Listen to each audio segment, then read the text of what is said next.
laps around one of the most majestic,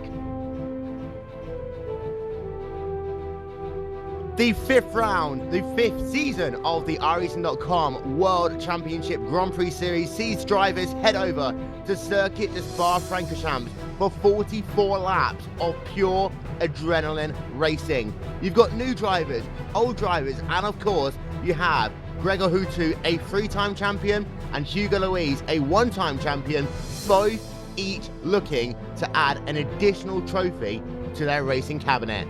Good afternoon, ladies and gentlemen. Will Vincent along with Nick Rowland here on iRacing Live and PSR TV as we are less than 5 minutes away from the start of the 2014 campaign. And Nick, 35 drivers have made the field here today. We'll start with 2 drivers who didn't make the cut. Ben Cornett, Jonas Nakurian, both struggled in qualifying. They are not racing today. Yeah, 2 big drivers to drop out, but this is fantastic to be joining you, Will, in the commentary box for the first round of the World Championship here around the beautiful Spa-Francorchamps circuit. It's a nice day here as well, but it's Gregor Hutu, as you said, that's the man to beat this season once again, and he's also the man on pole position.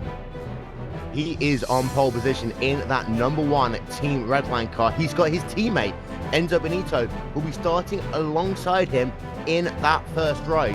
Hugo Luis will be starting in the 3rd position, Alexei Usiakola in 4th, and Jake Sturgios will round out your top 5. There is one driver who won't be racing here today, and that is Atsi Kirchhoff. And I tell you what, actually, Nick, I'm just seeing it on my screen right now. A couple of drivers are just doing some simulated race start. You see them as they come to the start-finish line, just slow down, coast to about 2-3 miles an hour, then drop that clutch. The start here at Spa is so important because it's a short run down to the last source hairpin. Absolutely critical going into turn 1. Last source is so tight and tricky.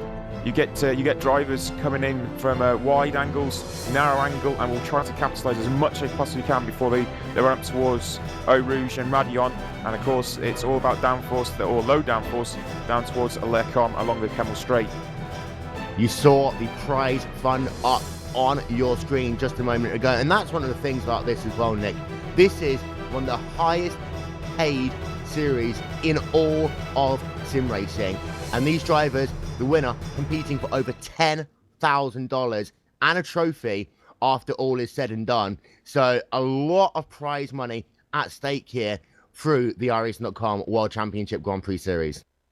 Yeah, huge prize, massive prize once again, and these drivers going for that top $10,000 prize. It's Gregor Hutu, the man that they all got to try and take it off though, and Enzo Benito's certainly done a good job at trying against Gregor Hutu. He's only like half a tenth off in qualifying, but it's going to be very close with some of these drivers, and it's a shame that Atzi's not here, but when he rejoins us, I'm sure he's going to be fighting towards the front again. Indeed, it did look as though it was a complete Team Redline lockout out front. We are less than 15 seconds away from the end of practice, and then the cars will head themselves down to the racing grid. Track conditions right now, it is 67 degrees, so it is cool outside today. We have a southwesterly wind of 6 miles an hour, and relative humidity is 57%. But a beautiful day in the Ardennes Mountains of Belgium, that is circuit is Spa-Francorchamps. And to run through your starting grid, Gregor Hutu on pole position. Enzo Benito will line up alongside him on row 1 of the grid, less than 2/100ths of a second back. Hugo Luis and Alexia Loma will be in row 2, sorry, Alexia Usiakola. Row 3, Jake Sturgios and Isaac Price. Row 4, Martin Patila, Alex Simpson. Row 5, Oli Picala, Tommy Nilsson. Row 6, Yudan Marumi and Mogar Philo. Row 7, Martin Kronke and Yuhu Abe. And then row 8, Yoni Tamala, Kazuki Oshimima. Rest of the qualifying times up on your screen momentarily. Nick, who's going to win today? It's a very close one to call. Gregor Hutu, Benito and Louis have all set at 44.6, so they're very impressive in qualifying. Let's see if they can actually translate that now into race conditions. You got to think Yakola and Sturgios will be close as well. Kazuki in that number 43 car will be starting this race on pit road. That is your breaking news as we get set to go racing. Cars are lined up on the grid.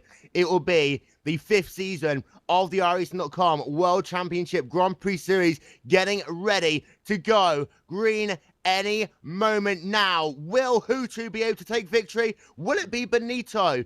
As we are underway for the 2014 campaign, they all come down into turn one for the first time, but I tell you what, Hutu was slow off the line, and that allowed Benito to have a look alongside him, but then Hugo Luis gets a perfect jump, and they're going to be side by side as they run down into Air Rouge for the first time. Will they be able to get the job done? Enzo Benito just keeps that position. Yeah, but Luis lost out though because UC Yakola has got a great run out to the top of Radion going down the Kemmel Straight. He's on the outside on the approach to Lecom. He's got this slipstreamer as well of Louis in front of him.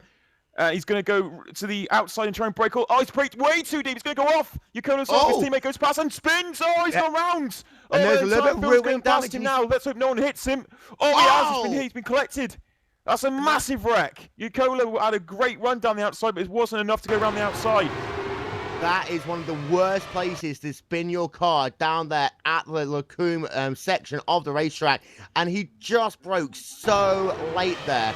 And there was one car who just got a little bit of contact with him. I think that was Jason Lover at the initial spin. But then it was just a huge plowing into the air. All the drivers swarmed to avoid him. And it was indeed Jason Lover who sent him flying up into the air. And he is out of the race. Jason Lover has got some front wing damage, and he's falling well down the field right now.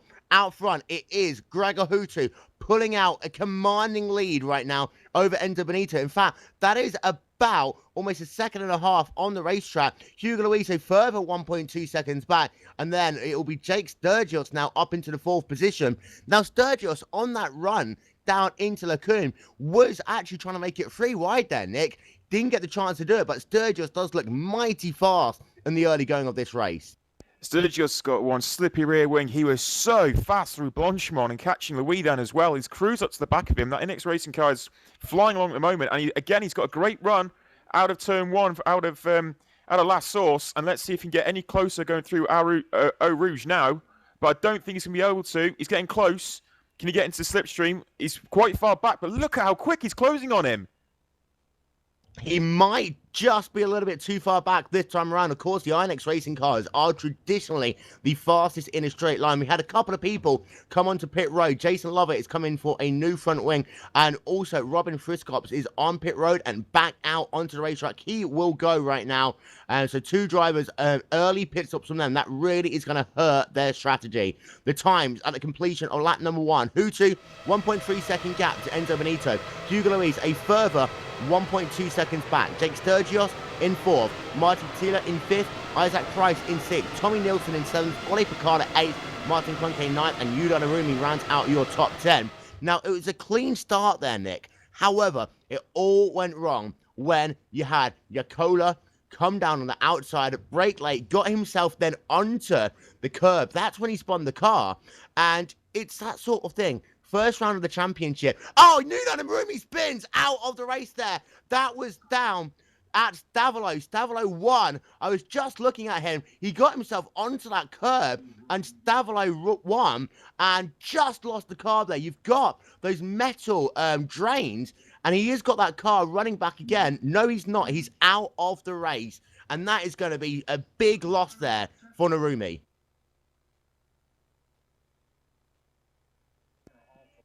Huge run there in the process. Well, Hugo Louis up front is started to close in as well on Enzo Benito. He's really started to pull away now from Sturgios, and he's getting ever closer to the back of Enzo Benito. So Hugo Louis is starting to come forwards, but it's Hutu that's really starting to pull away at the front. He had 2 seconds. It is now the gap between Benito and Hutu on the racetrack, and Hugo Luis really is closing in down the Kemmel Straight as they come down into Lacombe once again. Now, he was able to close up about 4, maybe 5 car lengths there on the run down to Lacombe in the draft, and also he has been able to break away now from Jake Sturgios. But for Luis, if he is about 4 car lengths back, he will be close enough to make a move on the next lap. It's now this critical midfield section where he's got to keep within about half a second, I think, of Benito. Yeah, Hugo's going to try and close, but he's going to start getting the dirty air through this section of the track as he goes, comes through Pouon towards Fagna and Stavolo, but he's definitely struggling in the dirty air now. He's got to get close enough out of here to see if he can get a run through Blanchimont. Yeah, this could be the opportunity for Luis, and of course, we will see whether he can get that run down. And this is going to be critically important for Luis as well, because right now, he is 2.6 seconds back after 3 laps of racing from the guy who took the championship away from him last year. And let's not forget, last year, it started off as a tete-a-tete between Hutu and Luis, both winning 2 of the first 4 rounds of the championship. So it's critically important for Luis right now, if he wants to get his championship charge into gear, to get past Benito and then set his sights on Hutu. But at last lap, they were a lot slower than Hutu. Hutu did himself a 1 minute 47.134. Benito, a 147.9. The same for Hugo Luis. He has got to get past Benito quickly, because I think he's starting to hold him out in that dirty air. This could be the opportunity, because he gets a very good run out of Rodillo, and he'll now work himself through the king, down the straightaway. He is much, much closer. Will he try and set himself up to the right-hand side to make a pass? Not quite close enough there. Behind them then, side by side, you had Tommy Nilsson and Ali Picard. Picard is trying to get himself past Tommy Nilsson. Good racing within the top 10, because you've got Isaac Price also all over the rear on Martin Patillo right now in that 3ID racing car. So a good battles, 2-car battles all the way through the top 10 right now. Yeah, Jake Sturgis kind of just gone into a bit of a no man's land as well. He actually did a 48.0, so he held station to the drivers in front, but you've got to believe that at the moment that Hugo Luis is the man that's got the faster car of the 3 drivers, but he just cannot negotiate the car of Enzo Benito. Benito's making a few little mistakes as well. He's run over curbs quite a lot, getting himself a little bit wide, so he's starting to make a few errors, and I think that's because that car behind him of Hugo Luis is getting ever bigger. Okay, we're going to have a look back at the start of this race. Now, it was actually Hutu who got a sluggish start off the line. Benito got an absolute blinder at the start of this race and was able to pull alongside Hutu. It was in that second phase of the start he really got the jump. And then it just seemed to be as though he took a wide apex into the corner, and that allowed Hugo Luis to run alongside him. But pretty clean all the way through the field. Does seem to be like 1 or 2 cars run a little bit wide. I did see Stephen Michaels running very wide there down at La Source, but especially that first corner, it did seem to be everyone got through okay, Nick. Just about. It was the real issue came up towards Le Combe, as we saw, but incredible pace we're seeing now towards the front of this race, because Benito and Sturgis did a 47.7, but it was Louis, the slower man, on a 47.9. But he's just had a great run through Eau Rouge and going up the Kemmel Straight, and he's closed in again on Enzo Benito. But Benito looks a little bit inconsistent, again running very, very wide over curbing, and it's allowing Louis to come back at him. Ali Picardo, by the way, has just been able to get himself past Tommy Nilsson, so move Picardo up into the 7th position on the racetrack, and a good start to his championship campaign. His first race in the iRacing.com World Championship Grand Prix Series for that number 27 car, and he's looking blinding right now, is Ali Picardo. And he was able to get past Tommy Nilsson with ease on that run down to Le Combe. Does seem to be the draft is very strong on that run, and that kind of comes down to the wind here as well, because you're getting a huge tailwind as you come out of Rodillo and work yourself down into the Kemmel straightaway. You certainly do, coming on to that Kemmel Straight. If you get a good run at the top of the hill over Radion and you get over that curb fairly safely, then it makes a huge difference. But Louis has fallen back again from Benito this time, and Benito is just starting to romp away a little bit here. But let's see what Sturgis is doing. See, Sturgis is getting quicker. He starts to close on Louis again, so we're going to have a great 3-car battle over second place, I think, soon. And to be fair, Martin Piatella is not that far behind either. Last lap, it was a 1 minute 47.4 for Enzo Benito, so he has started to pick up the pace, although he did get very close actually there to the inside wall. He uses a lot of that curve down at the La Source hairpin. Hugo Luis's last lap was a 1:47.7, and Jake Sturgis did a 1 minute 47.6. So Sturgis but look at Hutu. is closing Look up at Hutu, a 46.8. Incredible pace up front from Hutu. Unbelievable lap time, 46.8. The next person on 47.4. These guys are really going to have to up the ante, because at the moment Hutu is checking out. Of course, there could be a little bit of strategy in play here, but there is a reason why Gregor Hutu is known as the world's fastest alien. Isaac Price has been able to get himself past Martin Patilis and move him now up into that 5th position. Price has had a storming start to this race in that number 36 car. Again, his first race in the WCS, and it does look as though he is driving the race of his life right now. Great qualifying from him as well. Amazing qualifying for him. We've got David Korb, who was in there right now, and he is part of a huge gaggle of cars. You have Andre Borcher, Mogar Filo, Simon Cattell, Timo Evening, David Korb, and then Alexia Loma. They're all running within about half a second of each other. And we're into that stage of the race now, Nick. Lap 6, everything's calmed down a little bit, where you've just got to, keep that momentum going and hope the driver in front makes a mistake, because passing can become more difficult now we're into the middle part of that first stint. Most definitely, this is where it gets very, very difficult, and drivers really have to concentrate as well, especially on the run out of Stavolo and coming down through Blanchimont, etc. as well. The car will close fast, and it's all about the braking zone if you are going to look to make an overtake. But I think the drivers are just starting to settle themselves here. Hutu at the front is just doing an incredible job at the moment, with Louis that's still quite a way back, and he's not really made any sort of impression on Enzo Benito, who seems to have calmed himself for those first few laps, and is now putting in some great lap times. 47.4 that last time round for Benito. And let's not forget, this is Benito's first race in the illustrious Team Redline team. And you've got to say, there's got to be a lot of pressure on him moving up the ranks into arguably one of the hottest seats in all the sim racing. You're going to have some nerves. And Benito, he's been very good in other cars, GT cars especially, but in these open wheel WCS cars, he hasn't run up front that much. And, you've got a former world champion behind you in Hugo Luis. That pressure is going to be on you. Pressure's going to be on. You got a champion in front of you, champion behind you in the middle. It's a great sandwich to be a part of, but Benito is pushing. He had a bit of a moment actually on the entry of Poo on there. The nose would go in. It looked like it oversteered momentarily. He got it back under control and sorted out. But yeah, it's definitely going to be a tough race for Enzo Benito, but showing his worth at the moment after 7 laps. Yeah, so 7 laps of this race are complete. To give you an update, by the way, on retirees, Alexei Usiakola is out of the race, as is Stephen Michaels, Yunan Arumi, and Jorn Jens. We are looking at Simon Cattell right now, who's in the 14th position. And Cattell does look as though he has got a lot of speed in that car. Just can't get past Mogar Filo. This could be an opportunity, though, because he got a great run out of Stavolo, and this will give him momentum all the way down this long, sweeping left-hander as they run down to the bus stop chicane. But, Filo getting a little bit of a wiggle there, actually, and that will upset his car as they come down into the bus stop chicane. You can pass there, Nick, but it's a lot more difficult than the Coombe, because you really can't go side by side for that section of the racetrack leading up to it.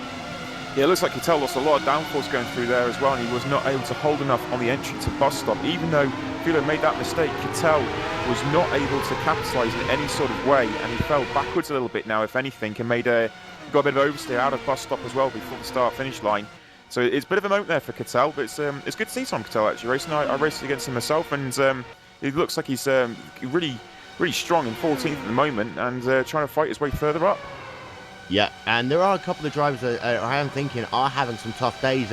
Stephen Michaels, of course, he had a great season last year. He is very unhappy about the fact that he only completed 1 lap of racing. He was involved in one of those incidents at the start of this race down at Lacombe. He will be very upset about the fact that that Twister racing car will not be placing any higher in this race. Last lap time, by the way, for Hutu, a 1 minute 46.643. That is his fastest lap of the race. But look at the consistency as well in Hutu's last 2 laps, Nick. 2/100ths of a second separating his lap times on a track that's over 4 miles in length. Tremendous consistency. That this is what Gregor Hutu prides himself on, and why he's winning world championships. So the way he is, the consistency of the guy is absolutely phenomenal. Really is good. I think Oli Bacala looking like he's got a pass lined up here as well. Yeah, he tried to make the move down into the bus stop chicane, not quite close enough. In fact, we'll stay with him for just a moment, because he might get a good run. If he can get a good run out of La Source, that will really set him up for that run down into La Coupe. And that's the thing, you start that pass here in La Source, Nick, because you need to get a good run out of this corner to carry your momentum all the way down and up the hill. But the issue is that you've got to time it in some ways. And Timo Evening, he has just spun his car, and he's now going to be passed by David de Corps, potentially. No, he's not. but Jorni Pomala just lost the position there to Davide Korps in the melee. Timo Evening, we'll see what happened to him in that iRacing car, and it was down at the bus stop chicane, just getting himself tagged, actually. Yeah, he got himself tagged by Davide Korps, and that allowed Alexia Loma to go past all the way off the racetrack, and bad luck there for Timo Evening. And to give you the update on Ollie Picard, he wasn't able, Nick, to get the job done there over Martin Taylor. No, he wasn't able to get the job done, but again, they're getting close. They just can't find that extra little edge to send them by. So clearly the dirty air effect and the downforce loss is quite a lot around here. And even though they've probably gone varying downforce levels to high to low downforce, depending on where you want the speed, it's not making enough of a difference, because going through Blanchimont, drivers are having to lift a little bit too much, and even if you're making a mistake, you're getting away with it. Yep, and that is one of the things as well. You've got to keep your head clean. And if you're the car that's leading the group, you really have got to keep your head clean, just because a mistake can be so horrible for you, losing so many positions. And we've seen it before in this series that, you know, one mistake can lose someone 8, 9, 10 positions on the racetrack. The gaps right now, it is Hutu to Benito is 6.7 seconds. We might have another battle on here, because Picala's got close to Piatella again, just in front of him. He's very, very close out of the bus stop. I don't think he's got the run towards La Source, but this time, can he get enough of the nose in and get a good drive? He has got a good drive. Piatella's got a solid exit from there, though. It looks like he's in the slipstream, though. It depends how close he can stay through Eau Rouge and Radion. He's getting close to him through Eau Rouge, and he's going to stick with him all the way down. Look at that run for Picala. That's beautiful. He's going to get a run all the way down the Kemmel Straight, down towards Lecombe. He's getting closer and closer and closer, right at the very end. Can he brake later, though? He's going up the inside. Not quite. So close. He just needs a little bit more of a car alongside Piatella, and he'll have that job done. Yeah, he was very close, but at the same time, Nick, that outside line can hold its own, and we have seen a number of drivers, rather than move their car to the right-hand side of the racetrack, do that one defensive move and force the guy to go round them on the outside. Actually, on that outside, you can brake a little bit later and still attack the corner, and I think Martin Patello just did that perfectly there in that number 8 car, holding off Ali Picard for yet another lap. And I think that these two drivers right now, the fact they're battling is actually allowing Isaac Price to get away just a little bit. And I think that'll be a bit of a relief to Isaac Price, because at one point he had Patila, Picard and Nilsson pretty much on his tail. Yeah, it's allowing him to pull away, and Picard's actually lost time now a little bit. He's pushing hard. You can tell he's really pushing hard. Lost a little bit of time. Closing again. Looks like he's got less downforce. He's close through Blanchimont. So the straight line speed is with Picala. It's just a question of, can he get close enough out of La Source and hold it through Eau Rouge? Again, into bus stop. He's much, much more confident under braking as well. Much more confident. Gets the nose tighter in, gets a nice exit. But Picala is looking threatening. It's just a question of, can he get close enough through Eau Rouge? That is the question that will go on for the next couple of laps. And we are at that point now, we're at about 1/4 race distance, that people will start thinking about strategy as well. Now, we expect most of these drivers to go about 24, 25 laps into this 44-lap event. However, if you are on the alternate strategy, then you'll likely come in somewhere around the region of lap 15 to lap 16 if you're on a 2-stopper. Now, a 2-stopper can be quicker here, Nick. However, you've really got to be in clean air the entire race, and arguably the only driver that can get away with 2-stopper right now will be that number 1 car, Gregor Hooton. Well, when you're busting out 46.2s for fun currently, it looks like he can get away with it, because the guys behind him only done a 47.0. Both Benito and Louis both did 47.046 and 47.072. That's a massive advantage, and he's just not got enough. And he's got enough that he can do what he wants at this point. Just to let you know, Timo Evening just lost the position there to David Corbis. Now, these two actually came together, of course, down at the bus stop chicane a couple of laps ago, which is the reason why they both fell down the running order a little bit. There is a little bit of damage also to Timo Evening's car when he got tagged and spun around. Now, David Corbis has been able to get past him. Down outside the top 20 as well, there has been some battles between Jeremy Bouteloup and Paul Ilbrink and Michel Chesney. And it does look as though that out of all of those drivers right now, the one who's gaining the most is Paul Ilbrink. He's just been able to get himself way up through the field. And Matty Zega having a good recovery drive as well in the Orion racing car. after starting in the 34th position. Making up 10 spots early in the race, you've got to say, is still good, even though you're running outside the top 20, Nick. So it's still solid running, you know, and it's impressive to see what they're able to do even lower down through the field. And this is where strategy will pay out also. These guys at the front, though, Hutu actually just stabilised, whereas the guys behind Benito and Louis improved to a point 46.6 for Benito, and also Louis on a 46.8. So Hugo Louis, they have kind of stabilised a little bit, but again, one lap. And we're going to just take away from that in a moment, because we have got a side-by-side battle. You see it up on your screen. And will the job be able to get done? I don't quite think so. It's crazy, because this side-by-side action, in fact, Simon Cattell and Mogar Fila, they're going side-by-side as well. But you see, Cattell was just able to breeze past Filo, yet other drivers really are struggling to suck up to that dirty air. And it does come back down to the downforce levels that you run. We talked about this with me a little bit earlier on in the pre-race, and some drivers, if they run that lower downforce, they'll be a lot faster, Nick, on the first section and the last section of the racetrack. But you can't get past the driver. You're struggling all the way through this tight, difficult midfield section, which really does rely on both mechanical and aero grip. You're absolutely right, but that, from what Cattell just did up at Lecombe, was very impressive. Drove right the way round the outside. That was an absolutely beautiful move that Simon Cattell just pulled off.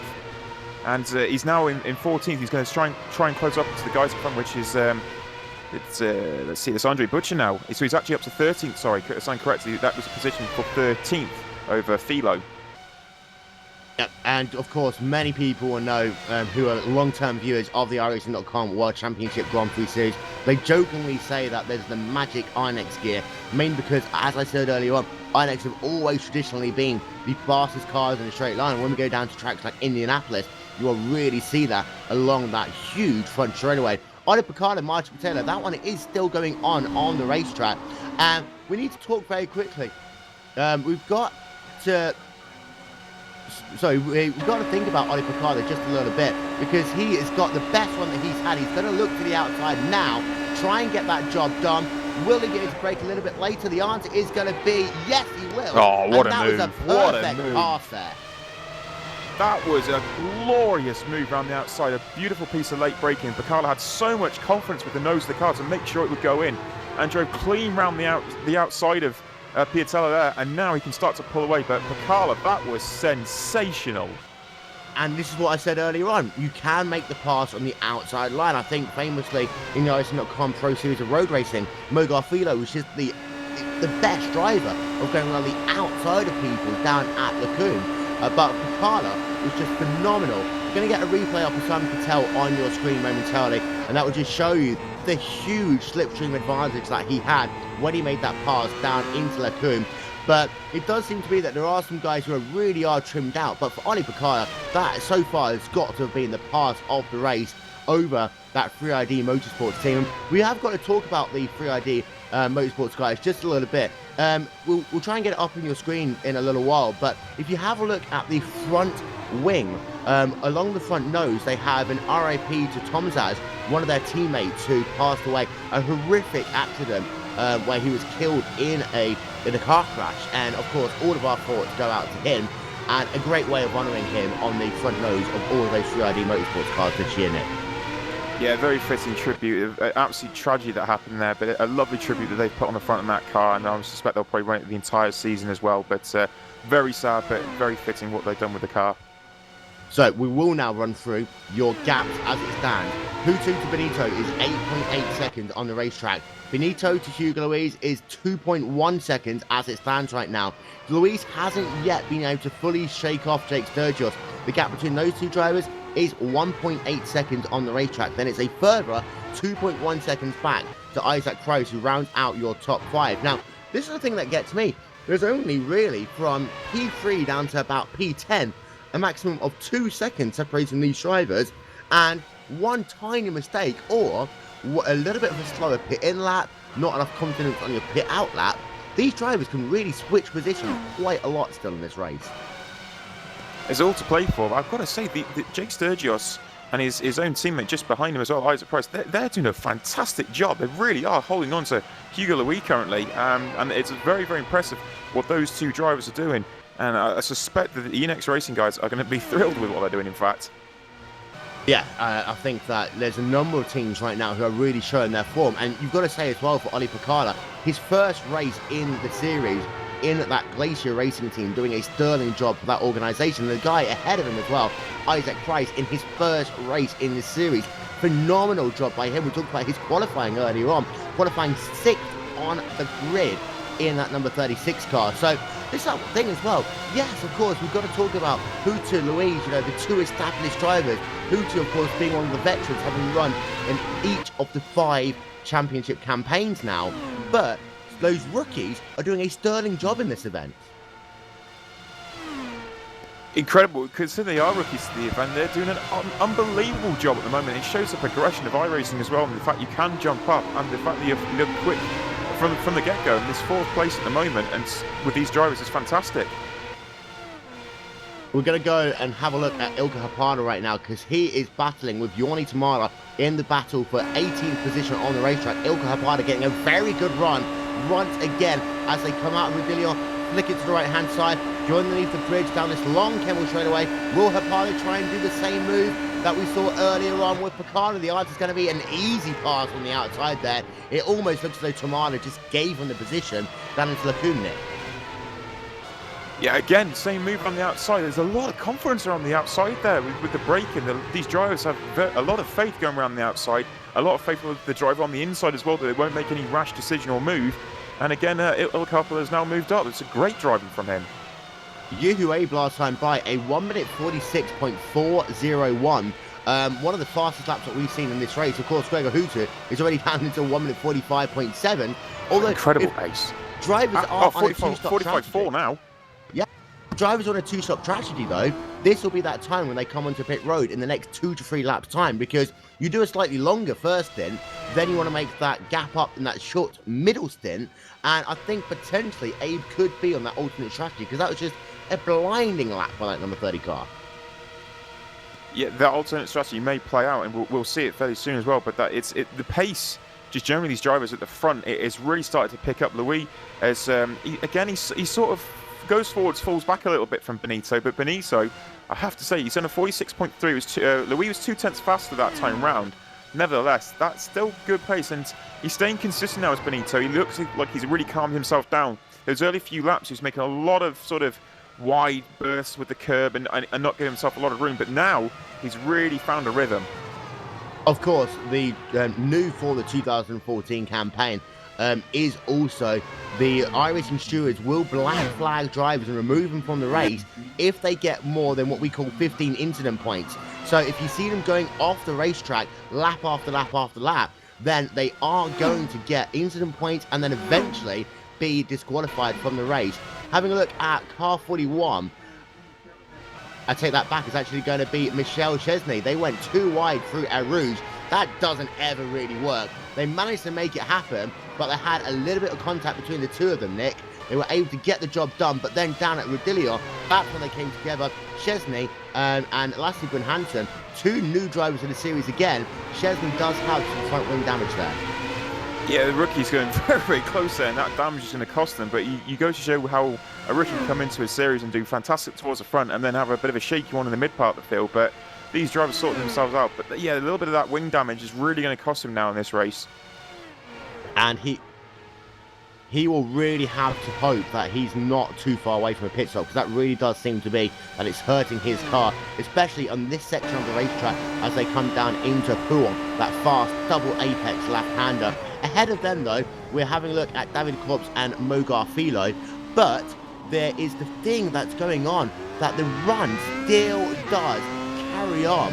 When you get into that draft, you suck up right behind the cars, and you see there with the Korbs, he gained about 4 or 5 car lengths in the space of the one straightaway on Mogar Philo ahead of him on that run down into the box stop. That initial toe looks fantastic. You suck up them so fast, but then you stall out about 2-3 car lengths back. And that's the point where the driver has to essentially risk it or bin it, because you're going to have to go up the inside or you're going to get stuck behind a car for far too long. And De Korp is trying to do that at the moment against Philo. He is, yes. And he got not the run he would have wanted, though, out of La Source. So he's really going to have to work for it as they come up the hill through with Dillion once again, and he's close, but I don't think he'll be close enough this time. Again, you just see how much they suck up, though, in this long straightaway, closing it down to about 2 car lengths, not quite close enough, but that closing speed is just phenomenal, Nick. And you talk about the straight line speed that they had coming down, 189 miles an hour for Davide Corps, and it was about 186 miles an hour for Mo Garfido that last time by. Yeah, and also it was Hapala was able to do the similar sort of thing on Evelyn as well, and has moved up a position there. So Hapala now into 17th. He's moving forwards. It goes to show the downforce level as well, and Hapala's got the job done in the same sort of fashion.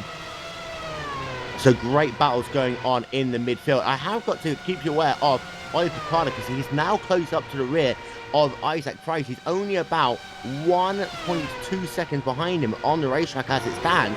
So Picard, who qualified for this race in 9th position, is potentially now knocking on the door of the top 5. Isaac Price, he's kind of fallen back a little bit because he was right there with Jake Sturgis in the early going of this race. But then it does seem to be that he's fallen back about 3-4 seconds now behind Jake Sturgis, and he'll be coming under attack from Oli Picard in the next 2 to 3 laps time. Picard has got some fantastic pace as well. He's closed that gap really fast. And again, on the last lap, it was only a 10th, but it was a 10th more than what Price was able to do. And Picard is closing in, and those Inex guys are starting to think what's going on behind. And I'll tell you what, the straight line speed for Oli Picard with that draft there was 193 miles an hour coming down into Lacune. And just phenomenal speed there from Oli Picard in that car. And that shows once again the varying downforce levels that these drivers are running in this race. A little bit further back behind them, Uabe and Tommy Nilsson, they are battling for P8 on the racetrack. Now, last time, it did seem to be that there was a bit of status quo between them. Uabe was only a couple of tenths of a second faster, but he's just been nibbling at that gap between himself and Nilsson lap after lap after lap. And I think Uabe, of course, we saw him in a couple of races last year. Phenomenal driver, once again, doing a great display. And he's one of those drivers that's not in a multi-car outfit. Yeah, he's doing it all on his own. And to be honest, if you're on your own against some of these top teams with that many drivers and that level of drivers, it's an impressive showing. And, you know, it's events like this and drives like this, they have to really show themselves. The number 42 car is back onto pit road for the second time. That is Michele Mancusi. His second pit stop, the Italian driver, who race just not going the way he wants to. Already scored 1 lap down in the 30th position. In fact, the only driver who is scored 1 lap down who is still running in the race. We have 29 cars currently scored on the lead lap. The last one of them is Jeremy Bouteloup in the number 19 Radicals machine. So, and of course, being a very long track as well, it does make things easier for the leaders. Yes, there will be blue flags, but still, running in traffic, it can really upset the balance of your race car. And the way that you catch them as well, there is a lot of time to be gained and lost. And that psyche as well, when you're working through lap traffic, it really does change the way you have to think about the race in it. You've got to think of the long game as well. It depends on, you know, don't want to get too much dirty air behind, because it will start pressuring on your tyres as well, and tyres is critical around here, depending on what strategy you do. So it's as I think it's all balance. It is all about balance, and we are now getting to that mid-stage of the race. No one has made what we call a scheduled pit stop, so it does look as though pretty much all of these drivers are on that one-stop strategy.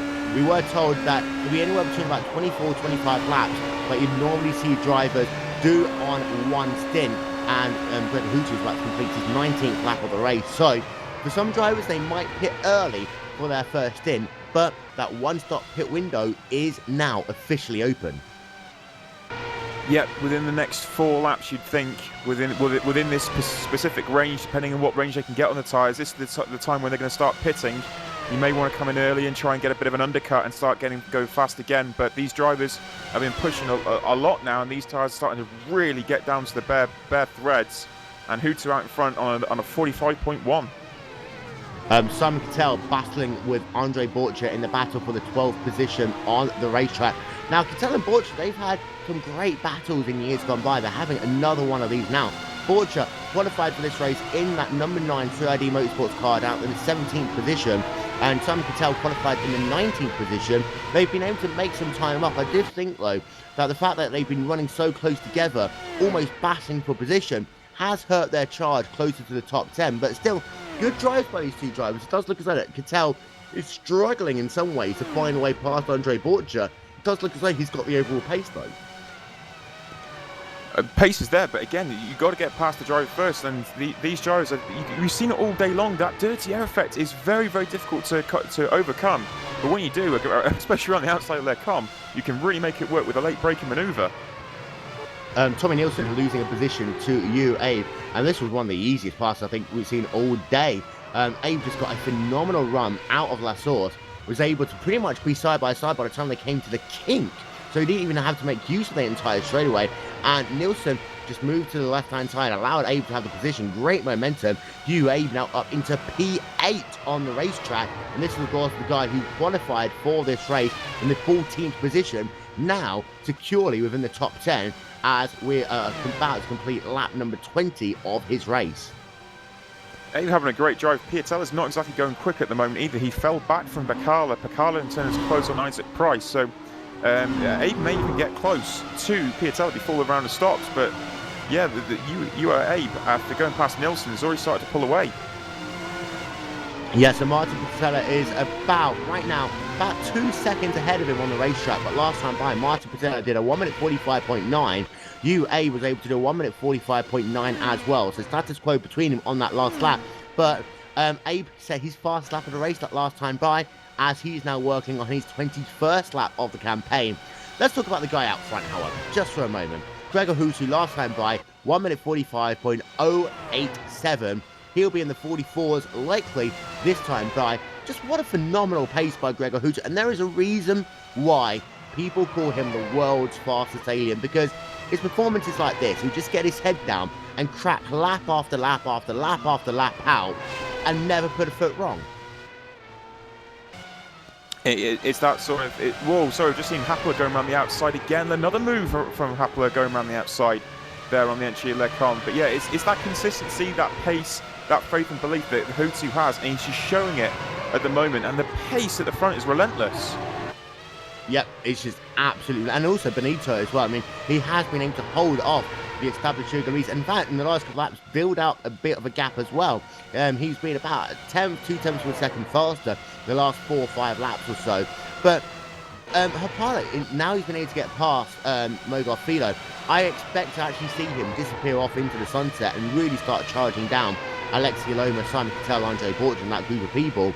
The only issue is it's taking him 21 laps to get through all of that traffic, and now he really has just got to hope that when pit stops shake out, he doesn't lose that position again. Yeah, and in the process as well, Hutu just did a 44.9, an incredible pace again. He's down to late 44s, and while Benito are doing the 45.4, so Louis is falling quite a way back as well now, so he's still no much more Picard going interrupt on you, Nick, because this is Price. Phenomenal action. Timo Even and Mogar Philo, they're going side by side through the bus stop. They're going to go side by side into La Source. Let's see who's going to get the job done there. Mogar Philo on the inside line, on the outside line, Timo Even, and Philo does get the job done there over Timo Even, and ahead of him, Oli Picardi was saying as well. Yeah, that was a great move. He went up the inside on the entry Lecom and got Isaac Price very, very easily as well. Price didn't put up much of a battle, and now Oli Picala has moved up into 5th place and will try and close down his teammates. Sorry, that's Price's teammates, Jake Sturgios. Yeah, and that was a great battle, as I say, that was going on between Philo, and that actually almost continued down the Kuma as well, because he had Yorni Tamala going side by side with him, and Yorni Tamala was able to just get that job done on the outside line. The outside line at Lacombe really has just been working perfectly in this race here today. And that's going to be a bit of a shame for Mogar Philo, because it does seem to be that it's that mid-race that he's struggling, and he's lost himself, a couple of positions there in the last couple of laps that will really knock his confidence in what is his second year in the iRacing.com World Championship Grand Prix Series. Yeah, which suppose you have a replay as well. Hutu's actually just entered pit lane now as well, so with Hutu in, you're going to get a few other drivers starting to filter in, I would have thought now as well. Right, so very into pit lane, near the safety car as well for Hutu. Yep, 4 fresh tyres for Gregor Hutu. He's going to top it up with enough race gas to get to the end of this race, and he will be back out and away. A long pit stop, but he is back out onto the racetrack. 37 miles an hour is pit road speed here out-circuited Spa-Francorchamps. As you come out, you've got to wait until after you get past that white line before you can blend back onto the racetrack. Hutu is back out, and he is currently scored in what would essentially be the 9th position on the racetrack. But importantly for him, he doesn't have anyone behind him or anyone in front right now. So Enzo Benito is going to be classified as your leader the next time they come past the start-finish line, and that will be his first lap led in WCS this year. But he might not be too far back from coming in pit road himself, because we are now really in that pit stop sequence. We certainly are. I tell you what, the man that's flying at the moment, Ali Picard, since he got past, he's just at a 45.0. Unbelievable pace from Picard at the moment. He's got so much faith towards the end of this stint in the tyres and on this fuel load in particular, and Picard is flying. A 45.0 is just 1/10 of a second slower than what Gregor Hutu's done for his fast lap of the race. That shows and Sturgis just how at a fast he's been. 0.7 as well. So he's you know, that's quite a lot. He's just gained on him. Yes, 7/10 of a second in one lap, and you can really win or lose your own race at this stage of the race. When that fuel comes down, you know, those tyres really warm, you still got grip in them, you've got to keep, you know, pushing all the way until you get to that pit stop. Behind them, it does look as though that Lasse and Hansen has been able to get past Paul Ilbrink. So 2 European drivers battling there on the racetrack, and you had Lasse and Hansen just make that pass again on the outside line. And Enzo Benito, when he came past the start-finish line, is now officially scored as your race leader. 2.7 seconds is the gap between him and Hugo Luis.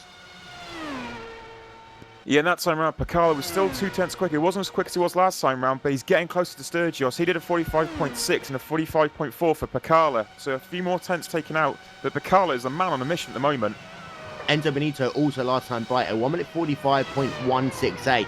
So a couple of tenths of a second slower than Hutu's fastest lap. However, we don't know how much fuel Enzo Benito has in his tank. And we are on that lap 24 now, as we said. We were likely to get everyone moving.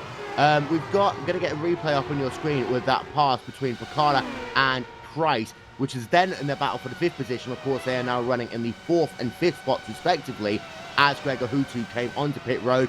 Really another textbook pass there, and there's nothing that Price could really do about it at all, because it was all down to that momentum that Picard had for the slipstream.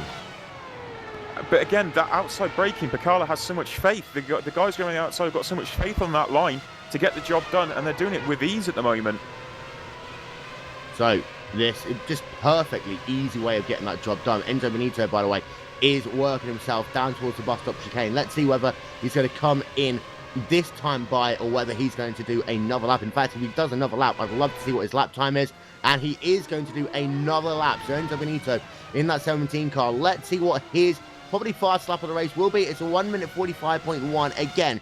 So consistent. In fact, his last 2 laps that were again within 2/100ths of a second. I think you're completely right, Nick. After those first 5 or 6 laps where he was a little bit rugged, he's really settled down as Arbe is on pit road. Yeah, Arbe's come in now, so that's going to release Hutu, even though Hutu's going over the line now, so that's another position gain for him as these guys make their pit stops. But yeah, he's dived into pit lane. The guys at the front line, Benito did a 45.1, 45.2 for Luis. Sturgis did a 45.5, and again, Picard was quicker than Sturgis on a 45.3. So Picard is the quicker of those 2 drivers, but Luis and Benito are just settling into a lovely little rhythm with 2.7 seconds splitting them. Yeah, Sturgis last time by 1 minute 45.515, and Hugo Luis 1 minute 45.208. In fact, Hugo Luis is still kind of matching Enzo Benito, but it's that little 10th of a second there, that 5/100ths of a second here, that really has been the difference maker between those 2 drivers, and that is why it's a 2.7 second gap between those 2 drivers after 25 laps worth of racing. You put it into comparison, that is only really 1/10 of a second a lap, and that shows the close margin in this iRacing.com World Championship Grand Prix Series. We're going to go and have a look at P12. Andre Borcher battling with Alex Simpson. He is the team manager for the Apex Racing Group, is Alex Simpson. And Apex Racing really, stormed onto the iRacing.com World Championship stage this year, dominating in that road up to the Pro Series, then in the Pro Series itself. Really interesting to see what's going to happen with that Apex Racing Group this season, Nick. It certainly is, and as you just say that, Benito's carried on against the guys at the front. 44.9 now for Benito, and a 45.2 for Luis. So these guys at the front, they're going quite a lot longer than Gregor Hutu here, even though he's fallen into a nice little gap. Benito, that's a great time for him. And Jake Sturgis has also carried on, as so has Pekala. Isaac Price are all carrying on at the moment, so it was Hutu that decided to come in early. And these guys are going much, much deeper into the race. Let's see if that will repay them later on. Oh, it might do, because I tell you what, Gregor Hutu is now 24 seconds behind Enzo Benito. So all of that speed that Hutu had in the early going, it's disappearing. He's been 3 seconds a lap slower this last couple of laps. Wow. It could be Enzo Benito leading this race after pit stops. If he can do 1, maybe 2 more laps, this could be the game changer. Cronke's just going to go past Hutu as well here. And that shows the speed there. The speed loss that Hutu is losing right now. Cronke was able to breeze past the 3-time champion that is Gregor Hutu. And I think right now Hutu is in a real danger of not only losing this race, but also having Hugo Luis pass him. Because let's not forget, Luis is only 3 seconds back from Enzo Benito.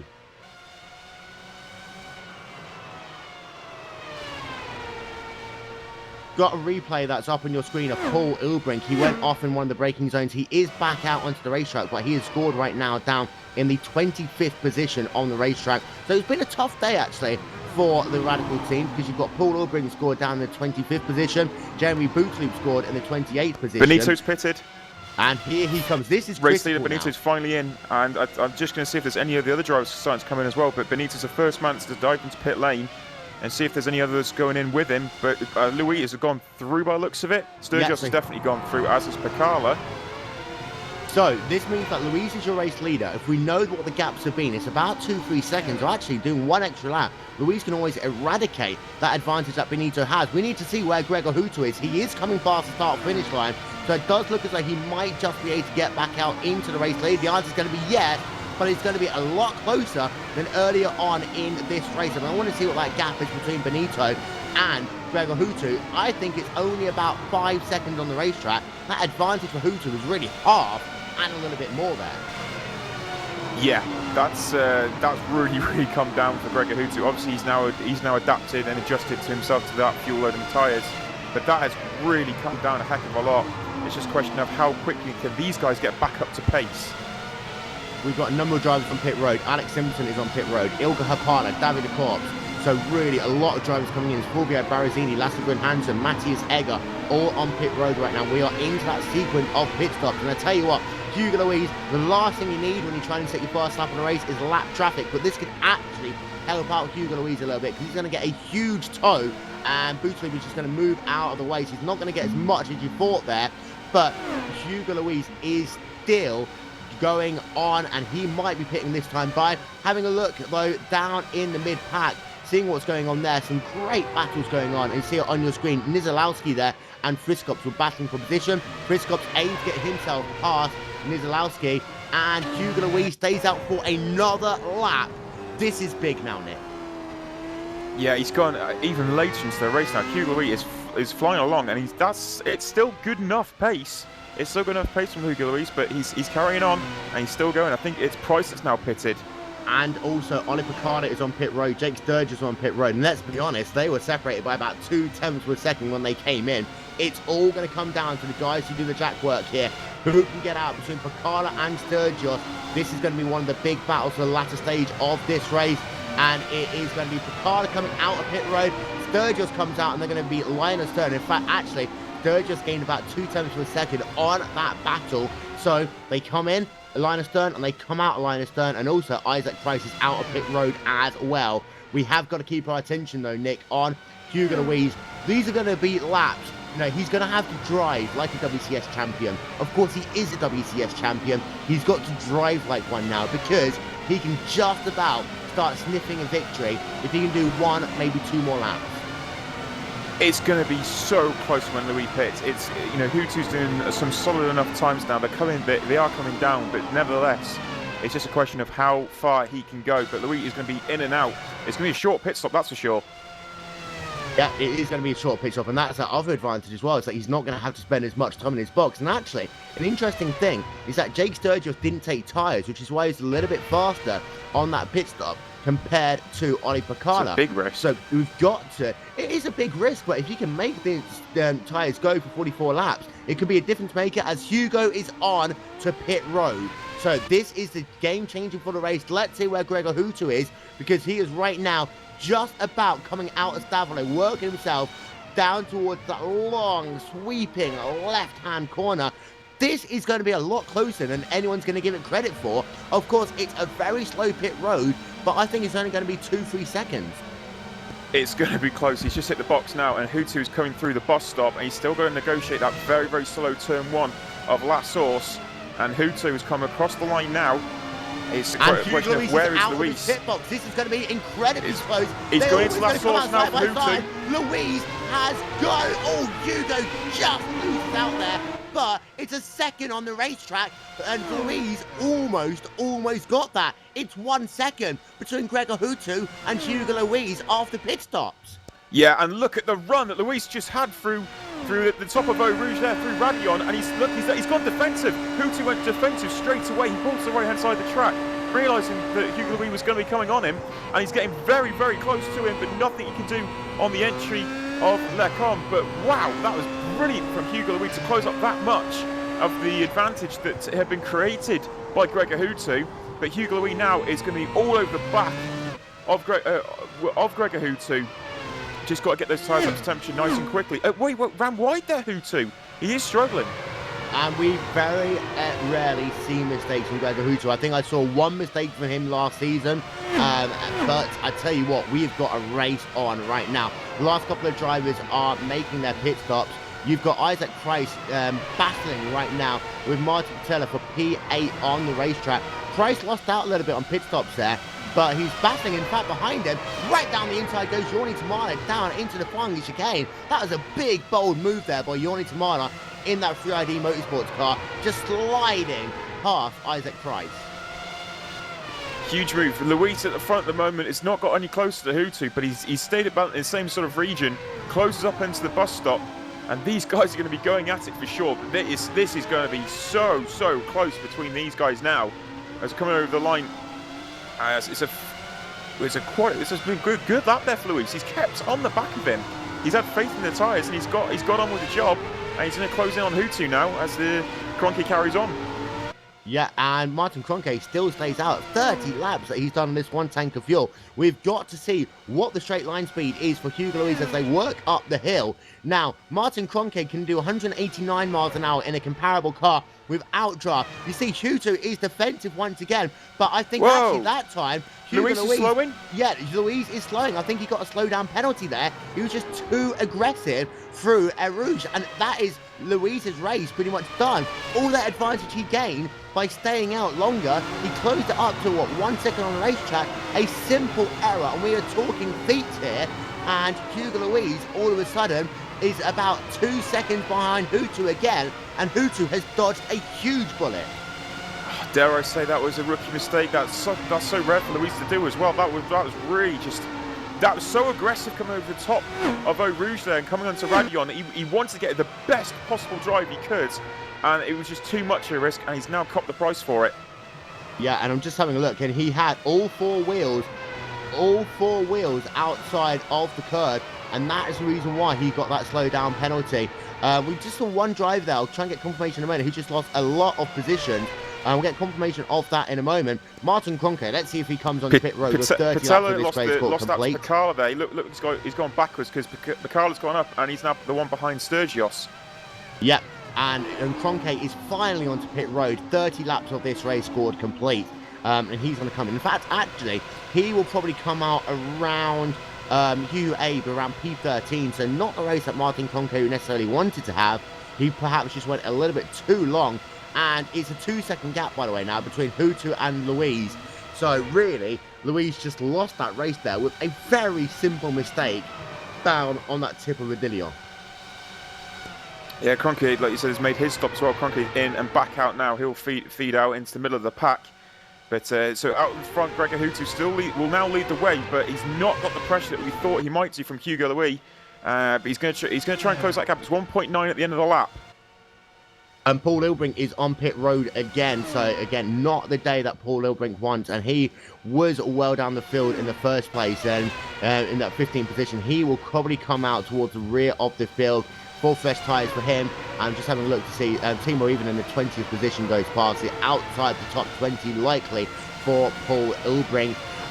For Gregor Houtu, though, I mean, he was getting rattled there by Hugo Louise. And he went a little bit wide. And he's going defensive. I think Houtu knew that potentially Hugo Louise was going to be close enough to make a pass that time had Hugo not made that mistake.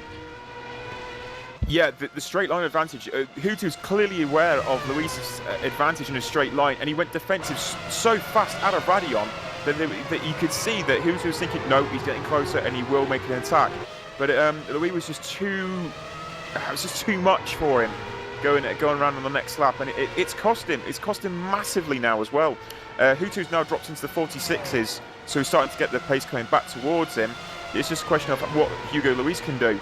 As he crosses the line now, that's a 46.3, plays a 46.2, so Louis is quicker. He is, and that gap's down to 1.9 seconds. We might yet still have a race, although there's only, of course, 13 laps of this race to go. The big loser, of course, is Enzo Benito. And he went longer than Houtu, but not longer than Louise. And I think, again, that pressure came back on him. But after pit stops, he was running faster than Gregor Houtu a couple of laps ago. That last time by, he was 3/10 slower. Benito is still pushing, but in some ways, it's sad to see him now drop down to the 3rd position in a race that he's not really done anything wrong. Big trouble, big trouble. Yorni Tamana and a huge mess down at the bus stop chicane. Now, this all started down with Alexi Aloma and Simon Kittel, and down into the chicane. Kittel just spun that car, ground to a stop. Then you had Alexi Aloma T-bone him, and then you had Yorni Tamana slide into him. 3 cars involved there. Mo Garfido all over the curbs. Everyone trying to get out of the way. And the bus stop chicane is one of those places that if one driver messes up, it's always a chain reaction, Nick. Yeah, and the couple has just got past Tamala again as well. Oh, he's going to get taken another one. So yeah, he's really struggling with the straight line speed of his car now. He's going to get another position go from him. That's Aloma going around the outside, on the inside of him, sorry, on the entry to Lacombe. So he's just got 3 spots there. Yeah, Yorni Tamana's got some very substantial front wing damage. I wouldn't be surprised if he's got any suspension damage as well. We're going to get a replay up on your screen to show you what happened. And it really was that, one car spinning and then Aloma running into him. Nothing that Aloma could do there as well, because you're so late onto the brakes into the bus stop. And it really all started when Aloma started his natural braking phase. And, Aloma really couldn't have been faulted for that one at all, because, you're slowing down to the 2nd slowest corner on the racetrack, yet you got to then slow down another 20 miles an hour. Exactly. By the way, I think it's game on at the front. 4/10 quick at that time for Luis. He's now 1.4 behind Houtu. Wow. We have still got a race. And I tell you what, Luis could have been leading this race by now if that's the speed he has. And I think that Luis, after he made that mistake, he was thinking in his helmet, not again. I do not want to lose a championship down to mistakes again. He had a couple of them last year. We talked about it earlier. Down at Sebring, he had that close call to Martin Conke. At Watkins Glen last year, him and his teammate Martin Conke out on the first corner of the first lap after qualifying out front. I think Hugo Louise is going to take this championship in the next 10 laps, and he's going to drive some of the hardest laps he's ever driven in WCS competition. He is ragging everything out of that 3ID car at the moment. Absolutely threw it across Lacombe and Malmedy, going down towards Rivage. Incredible speed he was carrying.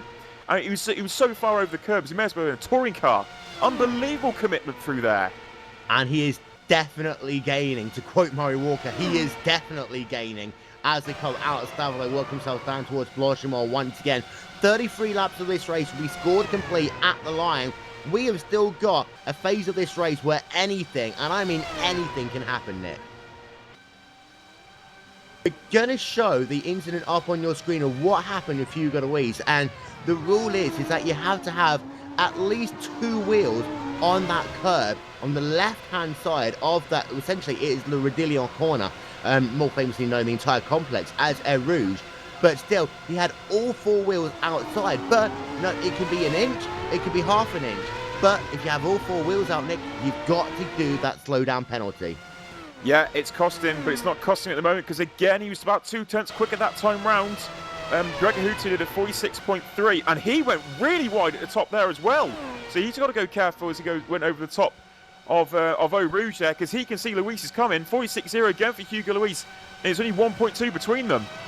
It is game on out front. Picala's going to get Sturgios. Picala's going around the outside of him. He's gone up. That's a great pass. Picala's got another position. Yeah, we'll get a replay of that up on your screen in just a moment's time. And it was a real good run there on the outside, and we cleared him before he actually got down to Lecombe. And just a perfect pass there. Oli Picala overtakes Sturgios. Oli Picala up into P4 in this race. What a drive this is from Picala. Yeah, amazing. Okay, so what you see on your screen there was exactly what we were talking about earlier. All 4 wheels on the outside of the curb. That meant he had to give that slowdown, which generally you lose about 1.5 to 2 seconds on the racetrack. That was the difference maker earlier on, but I think in many ways that actually charged Luis into action. Some drivers always have it. They have a bad moment and they start slipping backwards. Other drivers, it just drives them on even more. But I tell you what, we have got a great race here, and what a way to start off the 2014 campaign. You've got rookies, Oli Picala, really taking it to some of the established drivers, getting past Jake Sturgis in the last couple of laps, and out front, it's a battle that's gone on for 4 years now. Gregor Houtu in the number 1 Team Redline machine, Hugo Luis in the number 3 3ID Motorsports car. The gap is less than 1 second with 10 laps to go. Look at the pace though, 45.7 from Luis that time round, 46.0 from Houtu. Incredible pace. And I tell you what, it's going to be fantastic to see now if Oli Picala can get anywhere near the back of Enzo Benito. Indeed, because I'll tell you what, Oli Picala last time by was also the same kind of speed as Luis. Yeah. They are the 2 fastest guys on the racetrack right now. Phenomenal speed by both. And I tell you what, Luis closed a lot up the hill once again. I'll get you their trap speeds actually. And we've got the replay coming up on your screen for that battle between Picala and Sturgios. That's going to be up on your screen right about now. But Houtu was 189 miles an hour, Hugo Luis 191. And Luis didn't even have all of the draft there. And this is what has been the key factor in this race. We just saw it with that pass. That was that replay between Picala and Sturgios. If you can set your car up to work well down the Cornwall straightaway, you've got a serious advantage in this race. I cannot believe the commitment Luis is throwing into this at the moment. It's unbelievable through Stavolo. He's over the curbs and thrown it so hard. The commitment he's got at the moment. He wants this so much. And Houtu is probably looking backwards thinking he is getting bigger and bigger in my mirrors because Hugo Luis is throwing that car about. This is my 2nd year commentating in the WCS. It's my 4th year watching action. And I tell you what, I don't think I have seen a more determined Hugo Luis since that year he has won that championship. This is going to be the critical lap of this race. And I think he's on if he's going to get it done, he's got to get it done the first time.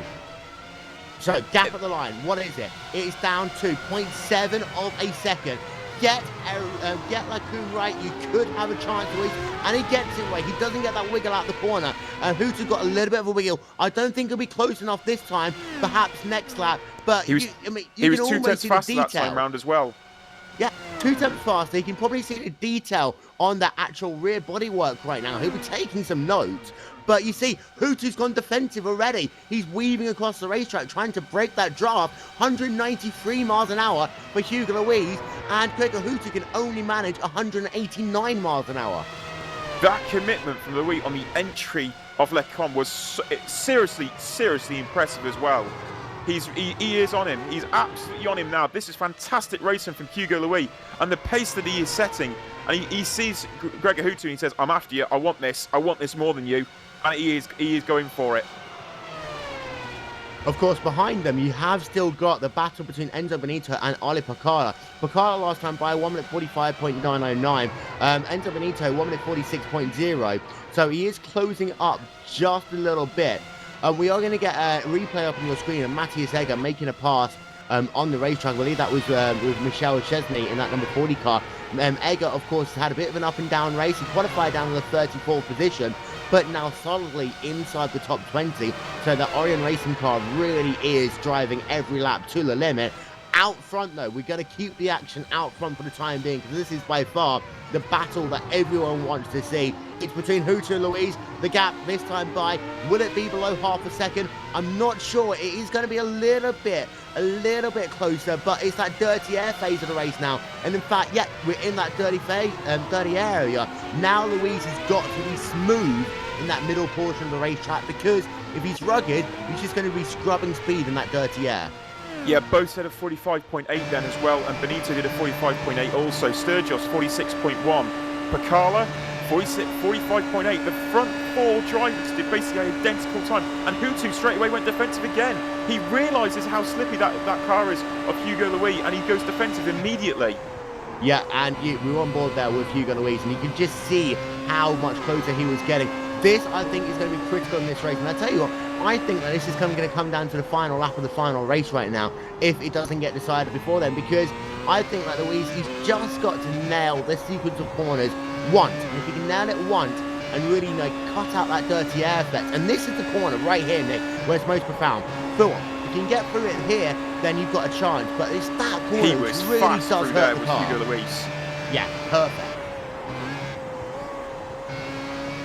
Again, we're going to have a quick replay up on your screen. This is with Lusty Brunhanser, and let's not forget, this is another rookie driver in the series, making up a position.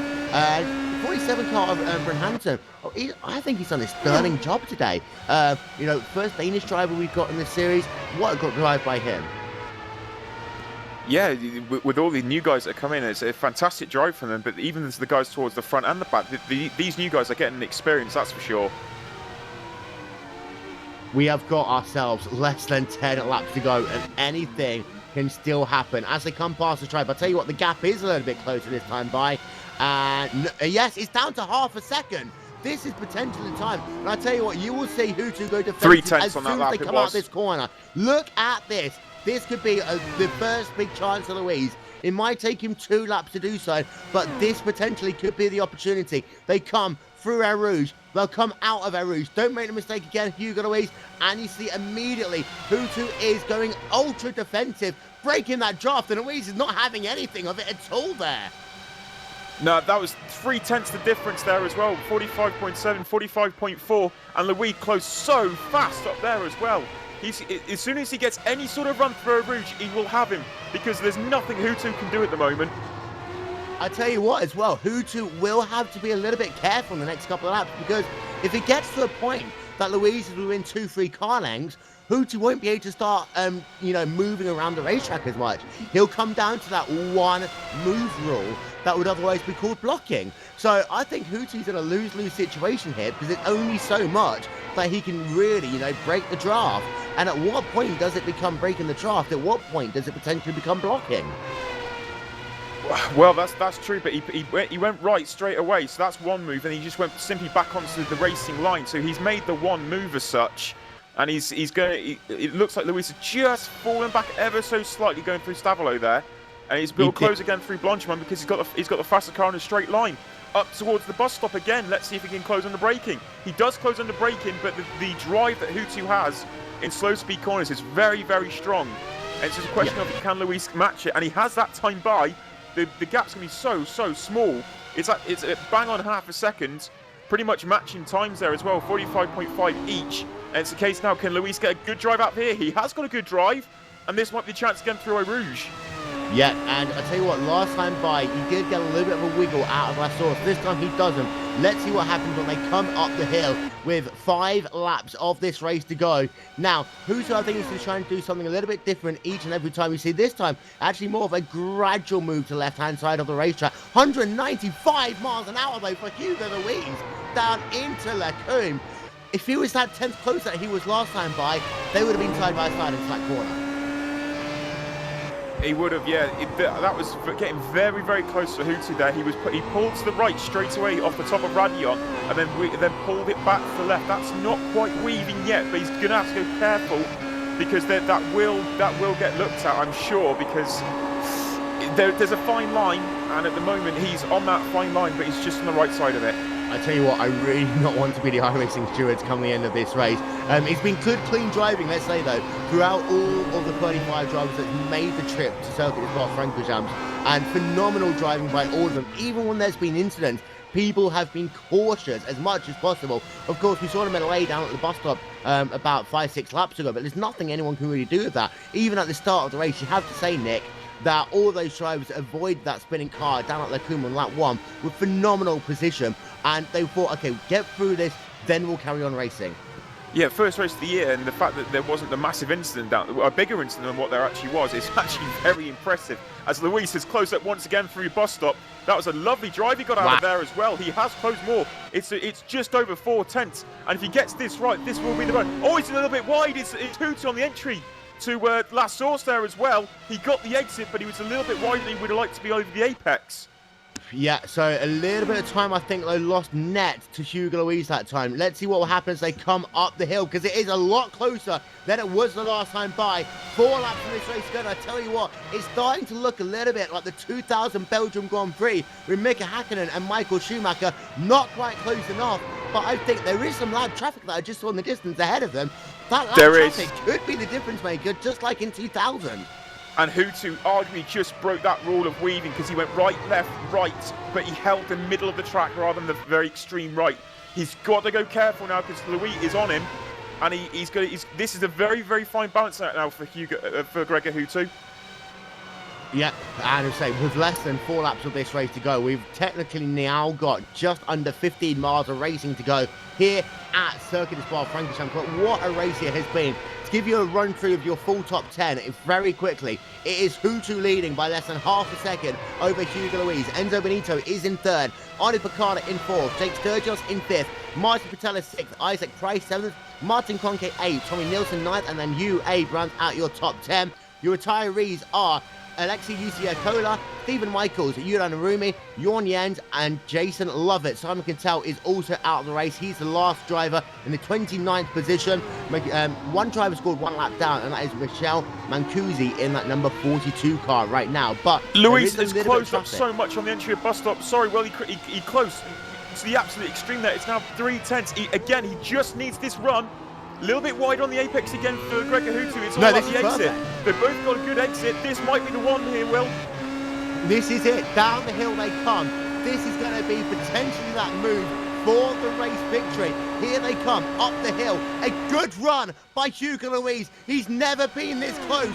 Will they be side by side coming into the corner? The answer is going to be Hugo Luis going to go to the outside. The battle for the race lead. Who will get it done? The answer is going to be Hutu hangs on for another lap. That was incredible. Louis had so much faith. He didn't even get into the toe. He just stayed left.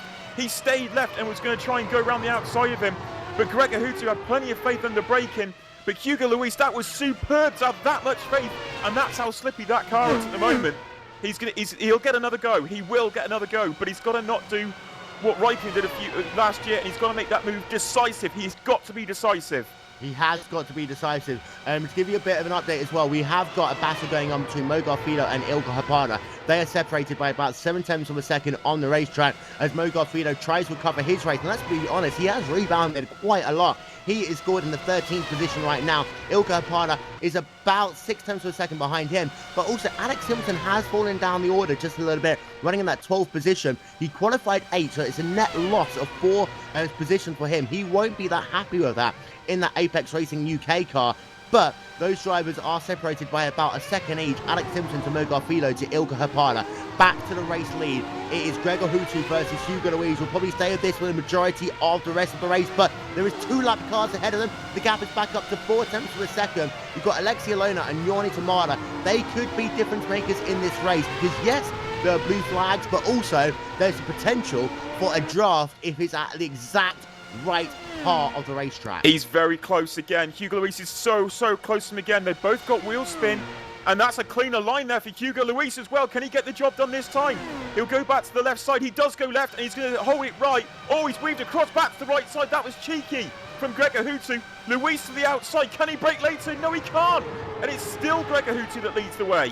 Wow, and I tell you what, that was a bit of a move there by Gregor Hooter. He carries on, but I tell you what, I have never seen these two drivers battle as closely as I have seen them do it today. So often, it's a Free ID Motorsports race, or it's a red line race, or, you know, they use strategy. I remember at VAR last year, it came really down to strategy. You don't see these two drivers going wheel to wheel like we are seeing in this race today. And I have to say, this is potentially some of the best racing for the league that I have seen in the WCS in a number of years, but there will be 2 laps to go, and I tell you what, anything can still happen in these next 2 laps between Gregor Hooter and Hugo Louise. And I tell you what though, both times that they've been side by side into the corners, Louise is that one driver who's not been able to make it work on the outside line. Hooter's been that one driver who's been able to hold it on the inside. This is the closest Luis has been actually going through Blanchimont as well. I don't think he'll make any sort of move on the bus stop. He'll try and get the drive that he has done the last 3 times out of last source. It's all about last source, and if he can get the drive out of there. Bumps the inside curve of the bus stop, needs a clean exit. Oversteer on exit for Hooter as well. Yeah, and I tell you what, Louise did lose a little bit there at the bus stop chicane, and the gap is back up to 6 tenths of a second on the racetrack now. For Louise, he just can't get aggressive. Oh, he's made a made that mistake early. He braked too late, and he's lost the draft. He has, yeah, and that is going to be a key difference maker now. It's just Hooter, can he do 2 hot laps? And we, of course, in the side-by-side box there, you see a pass being made on the racetrack as well. And, you know, some great racing still going on the racetrack. Side-by-side racing all the way to the very end of this race. But it was down, really, at the bus stop chicane where you could possibly say that Hugo Louise lost this race because he was a little bit too aggressive like last time. And he is now running every single curve possible. He's closed on him. Yeah. Every single curb he is abusing right now with less than 2 laps to go in this race. In fact, we've got a lap and a half to go of this race. And I think Hugo now is going to really push because he knows he's got to get that gap down to about 3 tenths of a second at the start of the lap. You can't leave it to the end. You've got to get it done at the start of the lap. Yeah, he made a slight mistake through Prix on there as well. He was too wide on entry and missed the apex. He didn't take the ideal line. He's good through this section of Stabilo, though. It's a question of how much he can close actually now with the slippier car. Wow, that was fast through there for Hugo Louise. Indeed, but still, Hooter is keeping him at bay. And I think that gap is as big as it's been in the last 5-6 laps. And for Hooter, he is now less than 5 miles away from claiming victory in the first round of the 2014 iRacing.com World Championship Grand Prix Series here on iRacing Live and PSR TV. Here they come.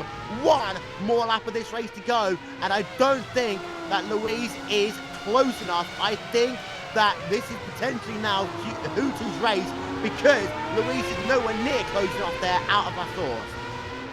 It's closer than he was last time, but it's still not quite enough. It's close. It's close, but it's not enough.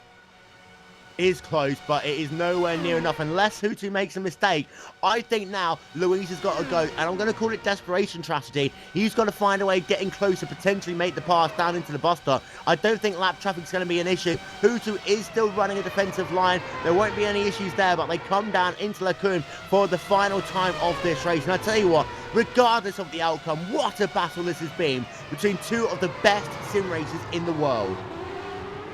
Absolutely, what a second half of this race it has been between Hugo Louise and Gregor Hooter. We can't count out the fact that Enzo Benito is only 4.8 back, and Oli Pacala, what a drive he has had, 7.4 back of the race lead. A beautiful drive there. Jake Sturgios doing a solid job with only 11 seconds back, and these top 5 drivers have really thrown down the gauntlet. And you've got to say Benito and Pacala, the particular standouts, and Sturgios right on the edge as well. Okay, here they come down into Stavolo for the final time. There's now just 1 big braking zone left for your 3-time WCS champion, Gregor Hooter, in that number 1 Team Redline machine. At the start of this race, Gregor Hooter pulled out a huge lead, but he was on a different strategy. He pitted a lot earlier than Enzo Benito and Hugo Louise. They came out of pit road almost side by side, but Hooter comes into the bus stop for the final time. He will come out of the bus stop and he will take victory in the first round of the iRacing.com World Championship Grand Prix Series, but by only half a second over Hugo Louise. Enzo Benito will come home in the 3rd spot there in the 2nd Team Redline car. Oli Pacala in the 4th position. And then Jake Sturgios is about to come down now and claim P5. What a race we have just witnessed. That was absolutely phenomenal driving from everyone there. And Enzo Benito, that's a fantastic podium to get. Ollie Pacala, you've got to say that was one of the best drives ever from Ollie Pacala. And to be 7.3 seconds off the race lead, phenomenal. Jake Sturgis, wonderful job as well. Piatella, after having his moments gone backwards, he stayed in 6th with Price in 7th. With Kroenke in 8th. Tommy Nilsson was 9th.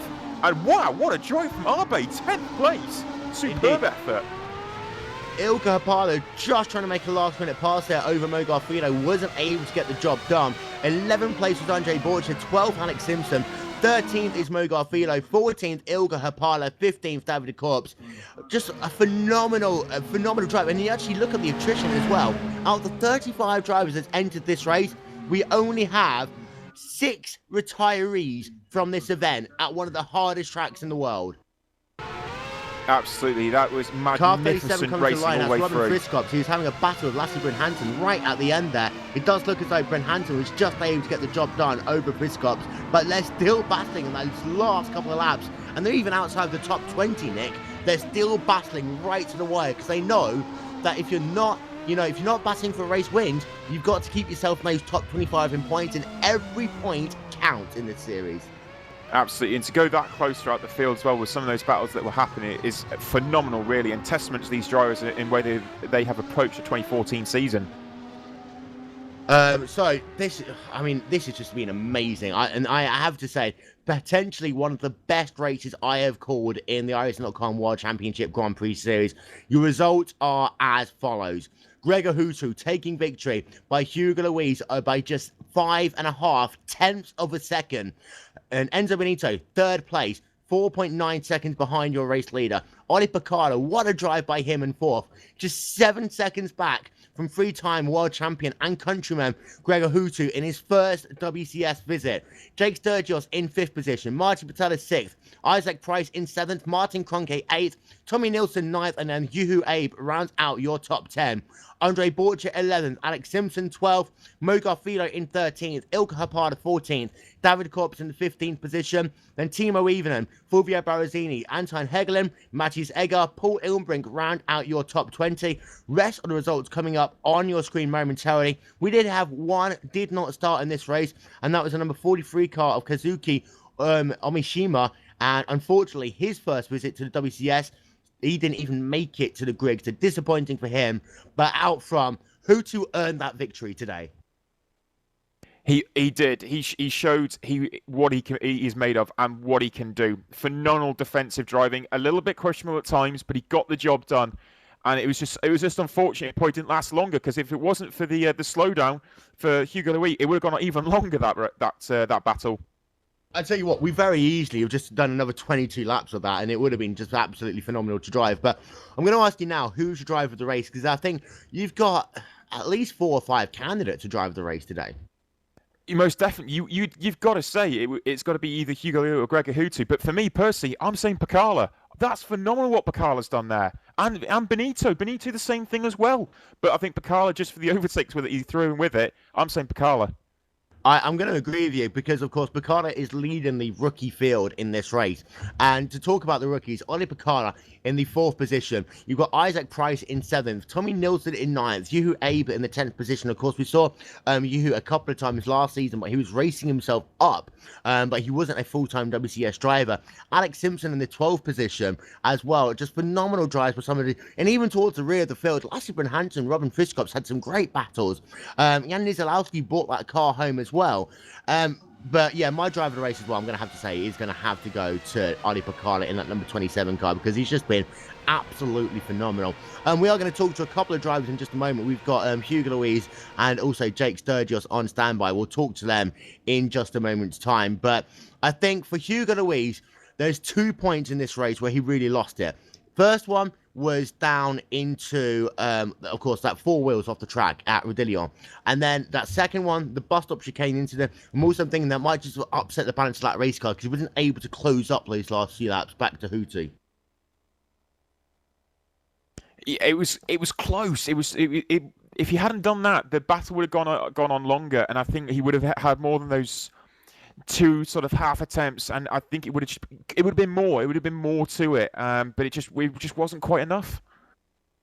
So we are going to talk to a couple of drivers literally in just one moment's time, but overall, what an absolute battle we've seen between them. I know we've got Hugo Louise on standby. We've also got Isaac Price, a number of the rookie drivers as well, coming to say hello to us.